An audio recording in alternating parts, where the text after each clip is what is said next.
கனி கூட்டம் அதிசயம், வண்ணத்து பூச்சி உடம்பில் ஓவியங்கள் அதிசயம், துளை செல்லும் காற்று மெல்லிசையாதல் அதிசயம், குருநாதர் இல்லாத குயில் பாட்டு அதிசயம், அதிசயமே அசந்து போகும் நீ எந்தன் அதிசயம். கல் தோன்றி மண் தோன்றி கடல் தோன்றும் முன்னாலே உண்டான காதல் அதிசயம்.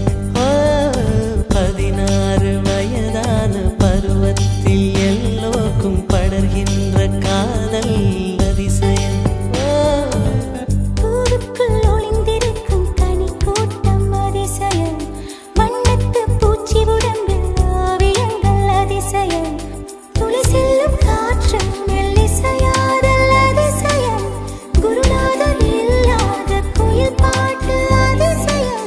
அதிசயமே அசந்து போகும் நீ எந்தன் அதிசயம்.